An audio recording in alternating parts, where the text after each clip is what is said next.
श्री शिवाय नमस्तुभ्यम। हर हर महादेव। आइए भक्तजनों, भोले बाबा की कृपा से 15वें अध्याय का आनंद लेते हैं। ब्रह्मा जी ने कहा, हे नारद, देवताओं ने जब जलंधर को आते हुए देखा तो उन सब ने घबराकर विष्णु जी का स्मरण किया।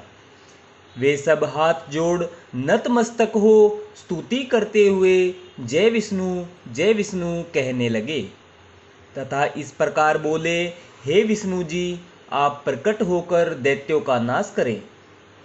हमारे सम्मुख जलंधर चला आ रहा है, इसलिए आप जो उचित समझे वही करें। आपने देवताओं को दुखी देखकर मत्स्य अवतार लिया था तथा मुनियों के समस्त दुखों को दूर कर कर प्रलय में विराजमान हुए थे। फिर आपने देवताओं के लिए कूर्मा अवतार लेकर पर्वत को अपनी पीठ पर उठाकर रखा। जब हिरण्याक्ष बहुत बलवान होकर देवताओं को कष्ट पहुंचाने लगा, उस समय भी आपने वाराह अवतार लेकर उसको नष्ट कर दिया था।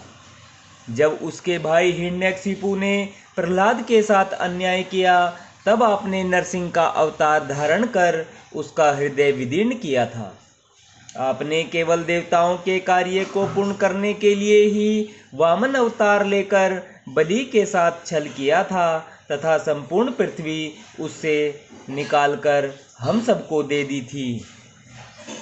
आप शिव जी की भक्ति में स्थित होकर समस्त संसार का उपकार करते रहे हैं। जिस समय रावण ने शिव जी के वरदान से ऊंची पदवी पर पहुंचकर सबको दुख पहुंचाया, उस समय आपने रामचंद्र के रूप में अवतरित होकर शिव जी से बाण प्राप्त किया था तथा उसी बाण द्वारा रावण को मार डाला था। फिर आपने कृष्ण अवतार लेकर पृथ्वी के भार को उतारा। हे विष्णु जी, आप कलयुग में कल्कि अवतार लेकर सब मलेच्छों को नष्ट करेंगे। इस समय ऐसी अब आप हमें अपने पीतवसन की झलक क्यों नहीं दिखाते? आप शीघ्र ही हमारे दुखों को दूर कीजिए, क्योंकि आप स्वयं कष्ट सहकर भक्तों को आनंदित करते हैं। इसी प्रकार देवताओं ने विष्णु जी की बड़ी स्तुति की।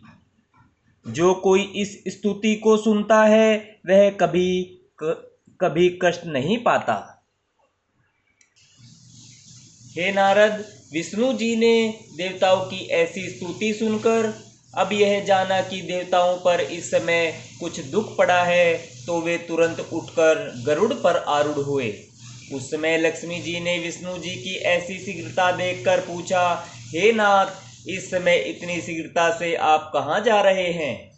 तब विष्णु जी ने उन्हें उत्तर दिया, हे लक्ष्मी, तुम्हारे भाई जलंधर ने देवताओं पर आक्रमण कर दिया है, इसलिए हम उनकी रक्षा तथा दैत्यों से युद्ध करने के लिए जा रहे हैं।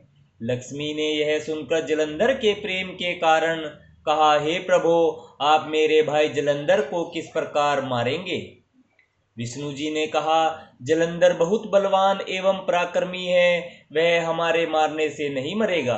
वह रुद्र का अंश है तथा ब्रह्मा के वरदान से देवताओं को कष्ट दे रहा है, परंतु इस समय यदि हम वहां नहीं जाएं तो हमारा भक्त वत्सल नाम मिट जाएगा। यह कहकर विष्णु जी वहां से चल दिए। उन्होंने शंख, चक्र, गदा, असी एवं बाण धारण किए तथा गरुड़ को तैयार कर शीघ्र ही वहां पहुंचे जहां जलंधर था। उस समय गरुड़ ने अपने पैरों को इस प्रकार हिलाया जैसे वायु मेघों को उड़ा देती है। उससे असंख्य दैत्य उड़ गए। जब जलंधर ने वायु द्वारा दैत्यों को दुखी देखकर अत्यंत क्रोध किया और सिंह के समान गरजता हुआ विष्णु जी के पास जा पहुंचा। अस्तु विष्णु जी तथा जलंधर में युद्ध आरंभ हो गया। दोनों ओर से असंख्य बाण चले। वे बाण आकाश में इस प्रकार छा गए जिससे कुछ भी दिखाई नहीं देता था। विष्णु जी ने जलंधर के रथ के घोड़ों, छत्र, ध्वजा तथा धनुष को काटकर शंखध्वनि की और क्रोध में भरकर एक बाण जलंधर के हृदय में मारा। यह देखकर जलंधर ने अपनी गदा गरुड़ के सिर पर दे मारी। गरुड़ उस गदा की चोट न सह सके और धरती पर गिर पड़े। तब विष्णु जी ने निर्भय होकर अपनी असी द्वारा उस गदा को काट दिया। यह देखकर जलंधर ने क्रोधित होकर विष्णु जी के हृदय पर अपने घूंसे का प्रहार किया। अनेक प्रकार के दांव पेच हुए, परंतु दोनों में से कोई भी नहीं हारा। तब विष्णु जी ने बादल के समान गरजते हुए कहा, हे जलंधर, हमने तेरे समान वीर तीनों लोकों में नहीं देखा। तेरे इस पराक्रम से हम अत्यंत प्रसन्न हैं, इसलिए हमसे इच्छा अनुसार वरदान मांग ले।